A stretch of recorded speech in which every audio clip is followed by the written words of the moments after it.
تمل ناڈو، کیرل اور آندھرا تلنگانہ، یہ 5-6 اسٹیٹ کے درمیان میں ویکوٹا جو پاس کا شہر ہے آپ کے، وہاں پر ہم نے 17.5 ایکڑ زمین لی ہے، جس کا مقصد یہ ہے کہ ہمارے نوجوانوں کو اچھے تربیت یافتہ بنائیں، ان کو سلیقہ سکھائیں، ان کی اچھی صحت ہو، ان کی ذہنی ورزش بھی ہو، ایسا نہ ہو کہ یہ مایوس ہو کر نہ بیٹھ جائیں، یہ مشتعل ہو کر غلط کام نہ کر بیٹھیں۔ اگر یہ ایک نوجوان بھی ملت اسلامیہ کا غلط قدم اٹھاتا ہے، غلط کام کرتا ہے، تو وہ صرف یہ فرد کا نقصان نہیں ہے بلکہ پوری ملت اسلامیہ کا نقصان سمجھا جاتا ہے، اور پورے مسلمانوں کا نام بدنام کرنے کی کوشش کی جاتی ہے۔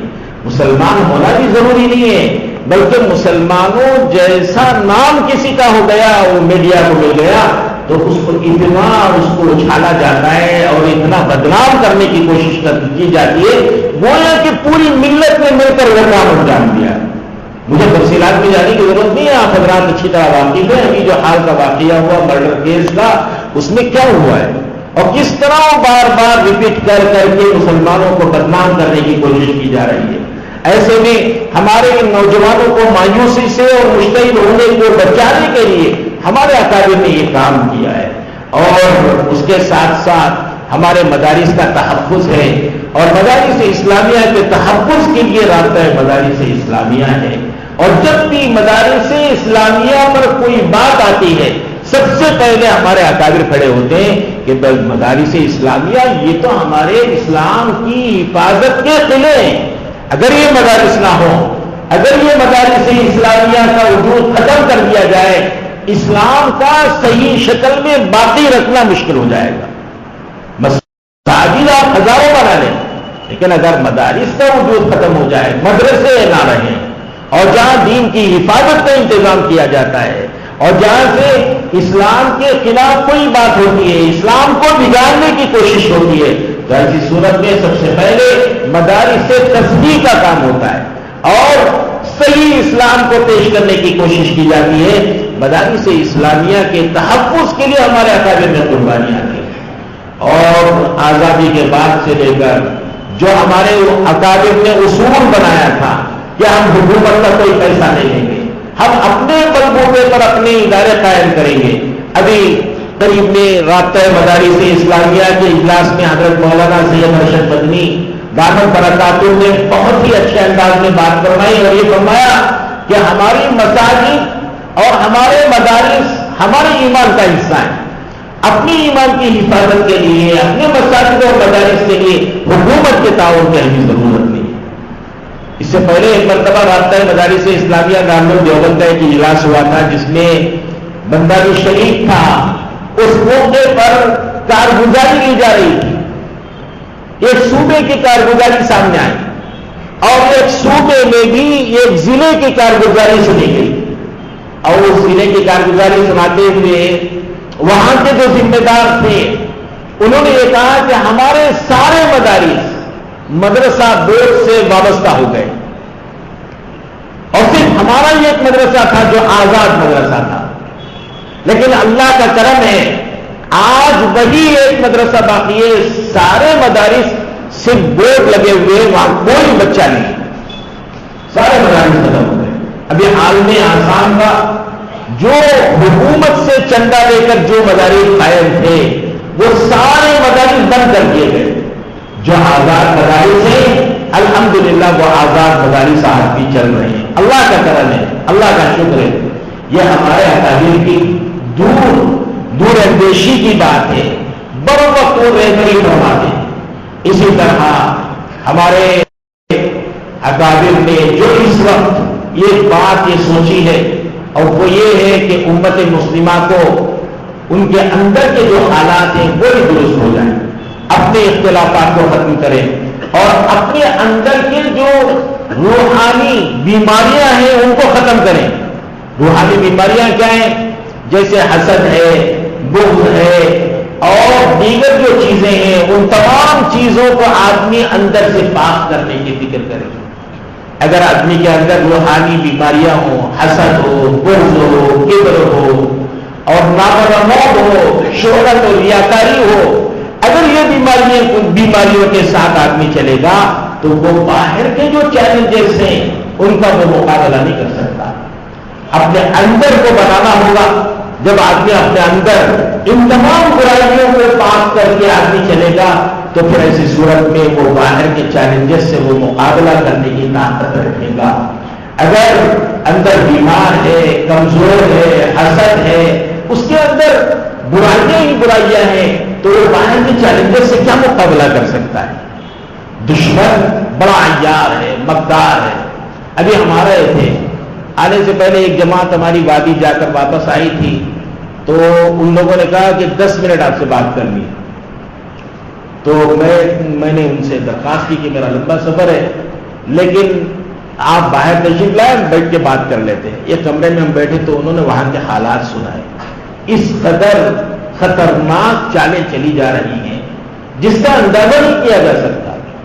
ہمارے نوجوانوں کو نشے میں مبتلا کیا جا رہا ہے. سرکاری ایجنٹوں کے ذریعے سے ان کو نشے کا عادی بنایا جا رہا ہے تاکہ یہ کسی کام کے قابل نہ رہے. یہ کسی کام کے قابل نہ رہے. ان کو مایوس کیا جا رہا ہے اور ان کی تجارتوں کو بالکل ختم کرنے کی کوشش کی جا رہی ہے. انہوں نے بتایا کہ اس وقت ایک دم سیزن ہے، فروٹ کا اچھا سیزن ہے، لیکن ان کی جو شاہراہ ہے، ان کا جو ہائی وے ہے تقریباً 10-15 دن سے اس کو بند کر دیا گیا. جو فروٹ کی گاڑیاں ہیں وہ سڑکوں پر ہیں، لوڈ کی ہوئی ہیں اور جس کی لاگت 15 لاکھ روپے، لیکن دلی پہنچنے تک وہ 1,40,000 1,30,000 کا مال ہو گیا اور اس کا کرایہ بھی نہیں نکلتا. اس طرح مایوس کرنے کی کوشش کی جا رہی ہے. تو ایسے میں ہمیں بہت چوکنا رہنے کی ضرورت ہے. نبی اکرم صلی اللہ علیہ وسلم نے امت مسلمہ کو ایک صالح معاشرہ دے کر گئے. کیسا معاشرہ دے گئے تھے؟ یہ خوددار معاشرہ. ایک ایسا معاشرہ نبی اکرم صلی اللہ علیہ وسلم بنا کر گئے ہیں کہ اس معاشرے کو اپنانے کی ضرورت ہے. ہم میں سے ہر ایک محنتی ہو اور ہر ایک خود کفیل ہو اور ہر ایک خوددار ہو اور ہر ایک مستغنی ہو کر زندگی گزارے، مانگنے والا نہ ہو. ایک انصاری صحابی نبی اکرم صلی اللہ علیہ وسلم کی خدمت میں حاضر ہوئے اور حاضر ہونے کے بعد انہوں نے اپنی حاجات کو سامنے رکھا اور دستے سوال دراز کیا، مانگا. نبی اکرم صلی اللہ علیہ وسلم نے فرمایا کہ آپ کے گھر میں کوئی چیز ہے؟ تو انہوں نے کہا اللہ کے رسول ایک ٹاٹ ہے اور ایک پیالہ ہے. اللہ کے رسول نے کہا وہ لے کر آؤ. اور پھر اسی ٹاٹ اور پیالے کو آپ نے بیچا، آکشن پکارا، حراج کی بے جس کو کہا جاتا ہے، آکشن کی بے. تو یہ صحابی کھڑے ہوئے ہیں، اللہ کے رسول میں اس کو 1 درہم میں خریدنے کے لیے تیار ہوں. نبی اکرم صلی اللہ علیہ وسلم نے فرمایا کوئی ہے جو اس سے زیادہ دے کر لے؟ تو دوسرے صحابی کھڑے ہوئے انہوں نے کہا اللہ کے رسول میں اس کو 2 درہم میں خریدنے کے لیے تیار ہوں. نبی اکرم صلی اللہ علیہ وسلم نے 1 درہم کا اناج منگوایا، اس کے گھر بھجوایا، دوسرے درہم سے کلہاڑی منگوائی اور پھر اپنے دستے مبارک سے اس کلہاڑی کے اندر دستہ لگایا، لکڑی لگائی اور پھر اس کے ہاتھ میں دے کر فرمایا کہ 15 دن تک نظر نہ آنا. اب وہ گئے جنگل جا کر لکڑیاں کاٹتے رہے اور بیچتے رہے، لکڑیاں کاٹتے رہے بیچتے رہے. 15 دن کے بعد اس حال میں آئے کہ ان کے پاس 15 درہم تھے. نبی اکرم صلی اللہ علیہ وسلم نے فرمایا کہ تمہاری یہ حالت بہتر ہے کہ وہ حالت بہتر ہے. ایسا سارے معاشرہ اور پھر اس سارے معاشرے کے اندر دوسروں کو ترجیح دینے کا جذبہ اور ایسا جذبہ کہ بھوک اور پیاس کی حالت میں ہے، فاقے پر فاقہ ہے، لیکن اس کے باوجود دوسروں کو ترجیح دی جائے. اس کا سلیقہ اور اس کی تربیت نبی اکرم صلی اللہ علیہ وسلم نے فرمائی. نبی اکرم صلی اللہ علیہ وسلم حضرت ابو ہریرہ رضی اللہ تعالیٰ بھوک کی حالت میں اور بہت سب بھوک اور پیاس میں ہیں اور اتنی بھوک اور پیاس ہے کہ خود حضرت ابو ہریرہ رضی اللہ تعالیٰ فرماتے ہیں کہ بھوک کی وجہ سے، پیاس کی وجہ سے کبھی میں اپنے آپ کو زمین سے لگا لیتا تھا، اپنے پیٹ کو، تاکہ زمین کی ٹھنڈک سے پیٹ کی گرمی ختم ہو جائے. اور کبھی ایسا ہوتا کہ میں پتھر اپنے پیٹ پر باندھ لیتا اور راستے سے جو صحابہ گزرتے میں ان سے مسئلہ معلوم کرتا. تاکہ وہ میری اس حالت کو پہچان کر اپنے گھر لے جائیں، کچھ کھلائیں پلائیں۔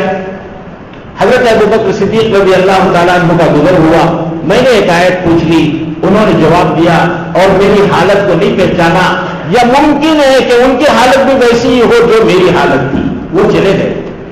حضرت ابوبکر صدیق رضی اللہ تعالیٰ عنہ کے بعد میں حضرت عمر رضی اللہ تعالیٰ عنہ کو گزر ہوا، ان سے بھی مسئلہ پوچھا، ایک آیت کے بارے میں پوچھا، انہوں نے بھی جواب دیا، آگے بڑھ گئے۔ نبی اکرم صلی اللہ علیہ وسلم آگے آتے ہیں اور ان سے بھی انہوں نے مسئلہ پوچھا تو دیکھا، پہچان گئے، مسکرایا، اور مسکرانے کے بعد حضرت ابو ہریرہ سے فرمایا کہ تم چلو میرے ساتھ چلو، اور گھر کے قریب گئے، اجازت چاہی تو اجازت ملی، اندر گئے تو دودھ کا پیالہ رکھا ہوا تھا۔ نبی اکرم صلی اللہ علیہ وسلم نے پوچھا کہ بھی کہاں سے پیالہ ہے؟ تو اس وقت بتایا گیا کہ فلانے یا فلانی نے یہ بھیجا ہے، ہدیے میں بھیجا ہے۔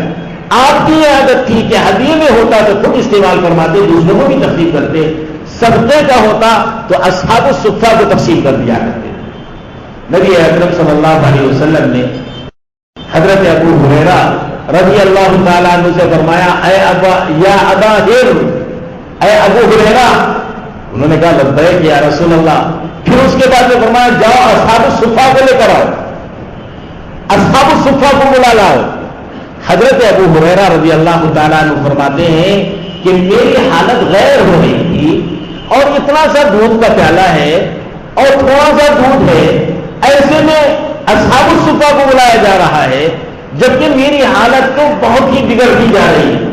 مجھے یہ بات بڑی گران گزری، بڑی بری لگی کہ ایسے موقع پر مجھے ترجیح دینے کے بجائے اصحاب الصفہ کو بلایا جا رہا ہے، لیکن اللہ اور اس کے رسول کا حکم ہے اور اس میں خلاف کرنے کی ہمت نہیں ہے۔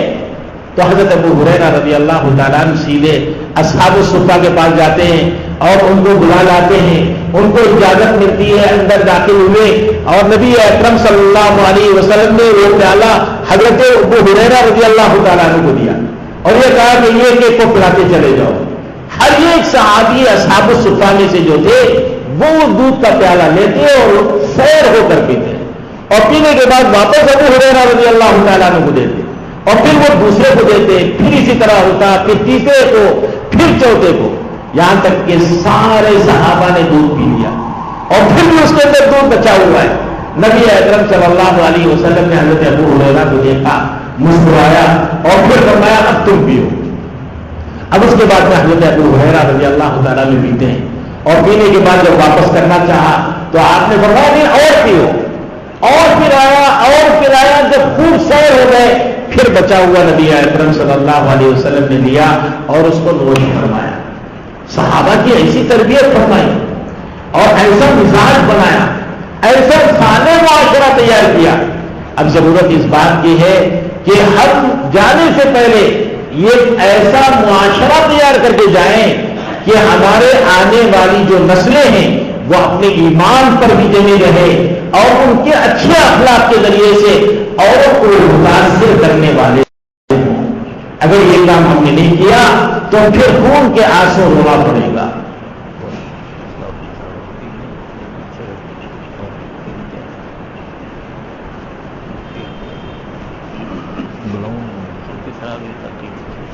میں بہت ہی ادب کے ساتھ درخواست کروں گا حضرت مولانا مفتی امتیاز صاحب اور حضرت مولانا مفتی صلاح الدین صاحب سے آپ دونوں حضرات تشریف لائیں۔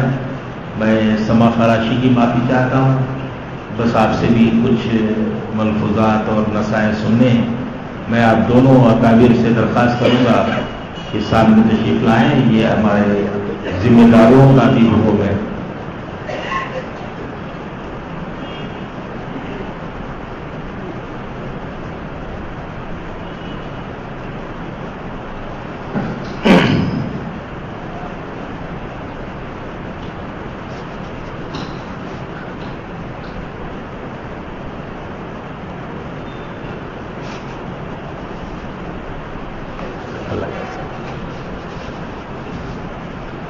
تو بات یہ چل رہی تھی کہ بھی ہمارے اس دنیا سے جانے سے پہلے کچھ کام ہم کر کے جائیں۔ اس طرح کے پروگراموں میں ہم اپنے بڑوں کا نام لیتے ہیں کہ ان بڑوں کی قربانیوں کا نتیجہ ہے کہ آج ہم سکون کا سانس لے رہے ہیں۔ اس قدر حالات، اس قدر پریشانیوں کے باوجود اگر ہم نے ذرا سی حکمت اور ذرا سی ہمت اور دانشمندی کے ساتھ قدم بڑھایا تو ایسی صورت میں آج بھی اس ملک میں بہت زیادہ پریشانی کی بات نہیں، بس ہماری غفلت اور ہماری بد اخلاقی ہے کہ کوئی ہمارے قریب نہیں آ رہا ہے، ورنہ اگر ہمارے اچھے اخلاق اور اسلامی تعلیمات ہم اوروں کو پیش کرنے والے ہو گئے تو پھر ایسی صورت میں بہت جلد لوگ ہمارے سے قریب آئیں گے، ہمارے سے جڑیں گے اور پھر ہمارے ساتھ مل کر مکمل وہ آگے بڑھیں گے، ہمارے شانہ بشانہ چلیں گے۔ ہمارے جنوبی ہندوستان کی جو ریاستیں ہیں اس میں کیرل ہے، تمل ناڈو ہے، یہ ایسی ریاستیں ہیں جہاں ابھی تک تعصب کا زہر گھولا نہیں گیا ہے۔ الحمدللہ یہ اللہ کا شکر ہے، جو اور ریاستوں میں تعصب اور زہر گھول دیا گیا ہے اس کے مقابل میں یہ بہت بہتر علاقے ہیں، بہت بہتر صوبے۔ اس میں تھوڑے سے کام کرنے کی ضرورت ہے۔ پہلی جو ضرورت کی بات ہے جو ہمارے بڑوں کی ہے اس وقت حالات کے اعتبار سے، خاص طور سے جمعیت علماء ہند کے جو ذمہ دار حضرات ہیں ان کی یہ درخواست ہے کہ یہ کام ہر علاقے میں اور ہر ضلع میں ہر تعلقے میں ہونا ہے۔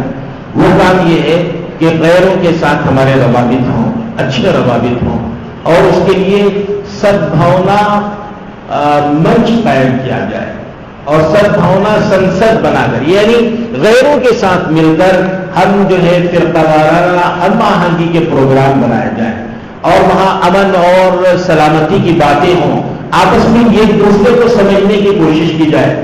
ہمارے علاقے میں ہمارے صوبے کے ایک بہت بڑے رائٹر ہے، بلکہ ایک مدیر ہے، ایڈیٹر ہے، کنڑا اخبار ان کا نکلتا ہے، بہت بڑے پیمانے پر نکلتا ہے، وارتا بھارتی کے نام سے، اور وہ ہیں عبدالسلام پتھیگے ان کا نام ہے۔ بڑے دیندار آدمی ہیں اور انہوں نے کنڑ میں ترجمہ بھی کیا ہے، بہت مشہور آدمی ہیں، اور ہندوستانی سیاست پر اور ہندوستانی تہذیب پر ان کی گہری نظر ہے۔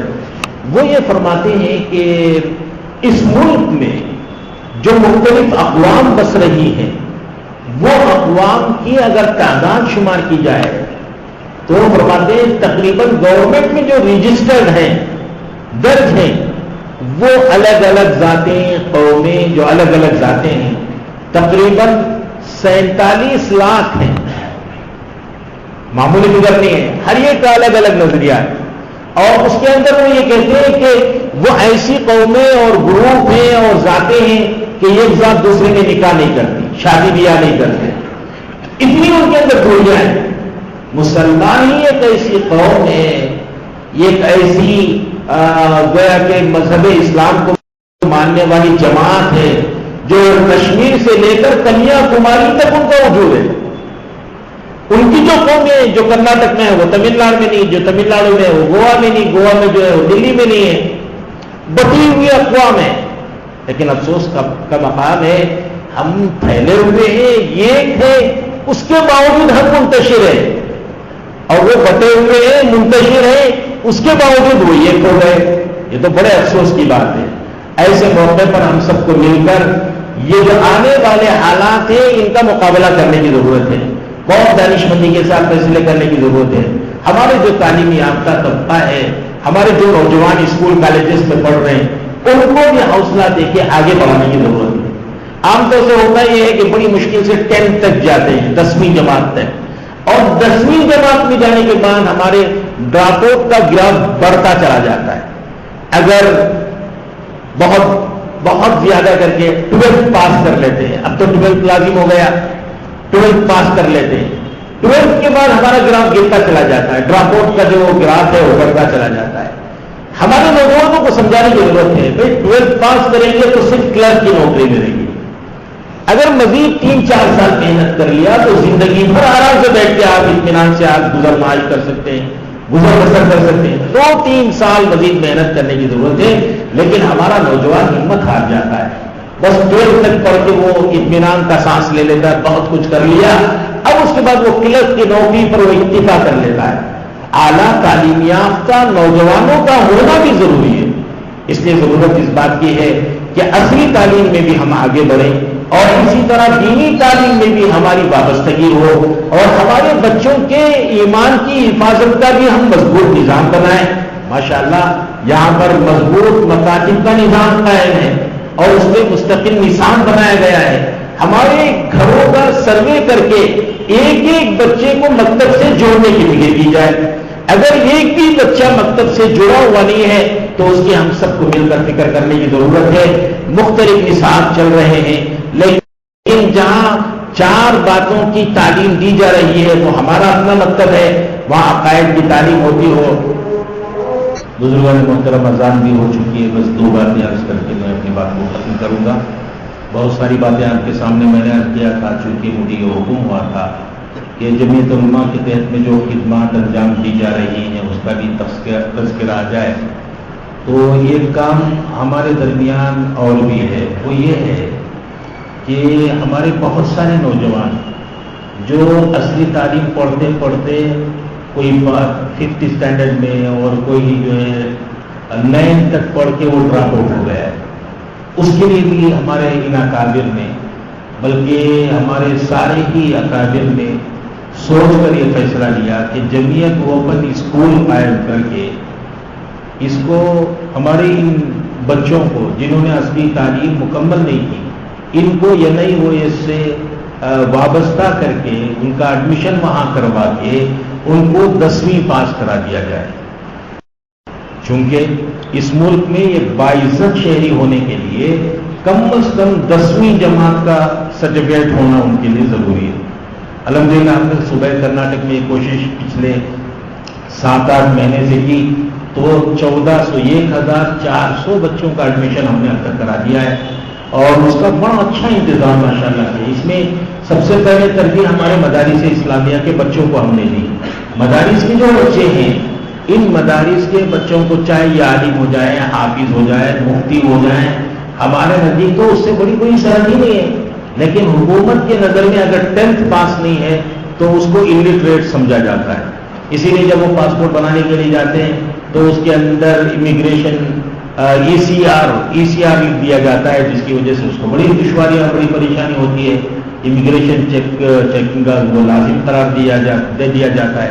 10th کا سرٹیفکیٹ کے ساتھ جنہوں نے پاسپورٹ بنایا ECNR ان کے لیے لکھا جاتا ہے. تو ایسی صورت میں ہمارے ان اکابر نے سوچ کر یہ ضروری یہ ہمارے مدارس اسلامیہ کے لیے اور قوم کے اور بچوں کے لیے بھی اس کی ایک شکل پیدا فرما دی کہ وہ جمعیت اوپن اسکول سے وابستہ ہو کر اپنی تعلیم کو مکمل کر لے. 10ویں پاس کر لیا، مزید پڑھنا چاہے 12ویں بھی پڑھ سکتا ہے، اس کے بعد بھی اعلیٰ تعلیم حاصل کرنا چاہے کر سکتا ہے. بہت ساروں کو دوران تعلیم احساس نہیں ہوتا، بعد میں ان کو بڑا احساس ہوتا ہے کاش میں تعلیم مکمل کر لیتا تو بڑا اچھا ہوتا. تو وہ بھی ایک نظام مستقل سوچا گیا ہے. چنانچہ اس وقت ملت اسلامیہ کو جن جن چیزوں کی ضرورت ہے جمعیت علماء کے اکابر نے ملت اسلامیہ کی مکمل رہبری فرمائی ہے. ابھی جو حالیہ دنوں میں خواہ چاہے وہ کوئی بھی مرکزی حکومت رہی ہو، مسلم نوجوانوں کو بہت ساروں کو قید خانے میں خواہ ڈال دیا.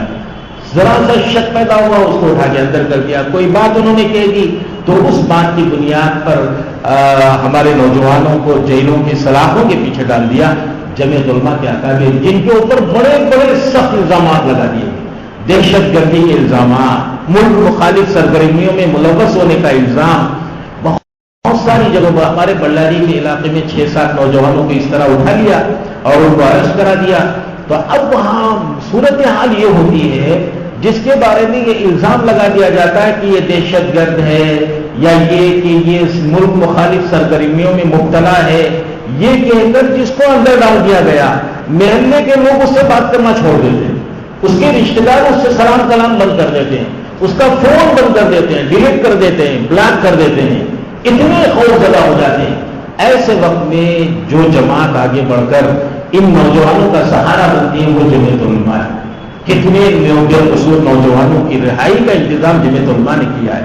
یہ اکابر کی جمعیت ہے، اکابر کی جماعت ہے. اس سے وابستگی ہم سب کے لیے بہت بڑے افتخار کی بات ہے اور یہ سعادت مندی کی بات ہے. اللہ رب العزت ہمارے ان اکابر کو جزائے خیر عطا فرمائے. ان کی وابستگی سے ہمیں حوصلہ ملتا ہے، ورنہ اس ملک میں سر اٹھا کر چلنا مشکل ہو جاتا ہے. اکابر نہ ہوتے یا اکابر کی قربانیاں نہ ہوتی، ان کی رہبری نہ ہوتی تو ہمارے لیے اس ملک میں زندگی گزارنا مشکل ہو گیا۔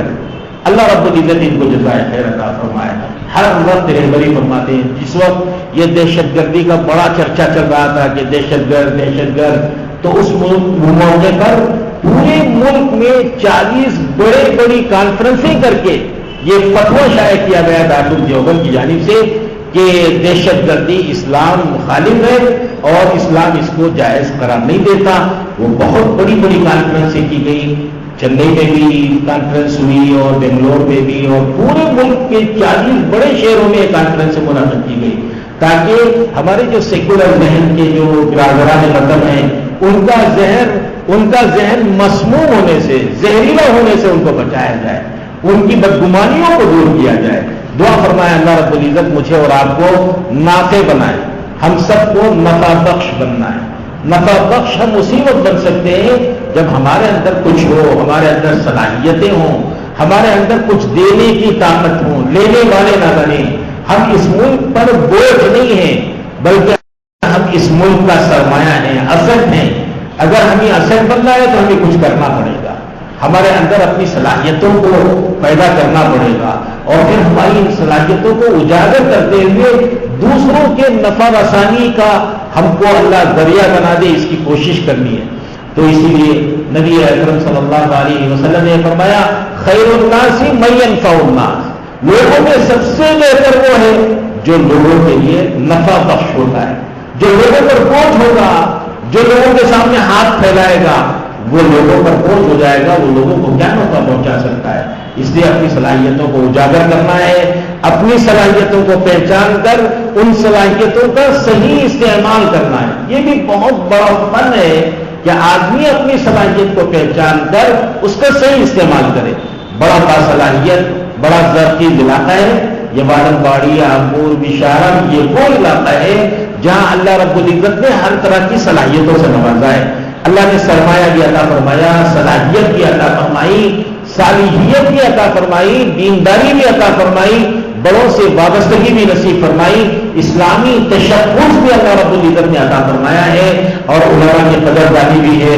یہ تمام اوصاف وہ اوصاف ہیں کہ یہ سارے معاشرے کو وجود میں لانے کے لیے یہ بہت ہی کارآمد ہوتی ہیں۔ اللہ رب العزت ان تمام چیزوں کی قدردانی کے توفیق عطا فرمائے۔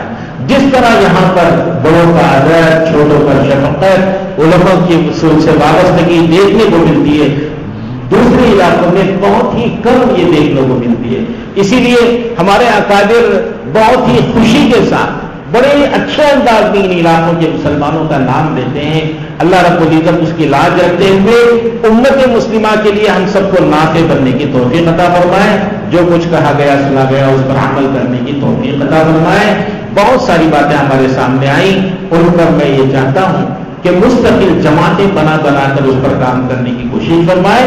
یہ تو یہ ہے کہ جمعیت یوتھ کلب اس وقت کی بہت اہم ضرورت ہے، اپنے نوجوانوں کو سنبھالنے کے لیے، اپنے نوجوانوں کو تربیت یافتہ بنانے کے لیے، اپنے نوجوانوں کو باصلاحیت بنانے کے لیے بہت اچھی تربیت کی جگہ ہے جمعیت یوتھ کلب۔ میں آپ سے درخواست کروں گا ہمارے نوجوانوں کو، خاص طور سے اسکول میں پڑھنے والے بچوں کو ابھی سے اس سے جوڑے، اس سے دنیاوی فائدہ بھی ہے، ان کا جسمانی صحت بھی بنے گی اور ذہن بھی بنے گا انشاءاللہ۔ اسی طرح ہمارے مکاتب کو منظم کرنے کی ضرورت ہے، گھر گھر کا جائزہ لے کر ہر بچے کو مکتب سے جوڑنے کی فکر کریں، اس لیے کہ جو تعلیم بچوں کو دی جا رہی ہے اس کے اندر زہر ہی زہر ہے۔ ہندوازم نہیں پڑھائے جا رہے بلکہ ہندو کلچر کے نام سے پوری ہندو تہذیب ان کو پڑھا دی جا رہی ہے۔ ایسے میں اگر ہمارے بچوں کی حفاظت ہم چاہتے ہیں تو مکاتب کے جال کو مضبوط بنانا ہوگا اور ہر بچے کو مکتب سے جوڑنے کی کوشش کرنی ہوگی۔ اسی طرح ہمارے جو ڈراپ آؤٹ بچے ہیں ان کو یہ نئی وجہ سے جوڑ کر ان کو 10th کی تعلیم دے دیں یا آگے کی تعلیم دلانے کی فکر فرمائیں۔ اسی طرح جو بچے آگے پڑھنا چاہتے ہیں ہم معاون اور مددگار بن کے قوم کے باصلاحیت افراد کو تیار کرنے والے بنے۔ انشاءاللہ اللہ رب العزت ہمارے جمع ہونے کو قبول فرمائیں گے اور ہمارا یہ بیٹھنا، مل بیٹھنا، گفتگو کا سننا یہ کارآمد ہوگا۔ اللہ ہم سب کو عمل کی توفیق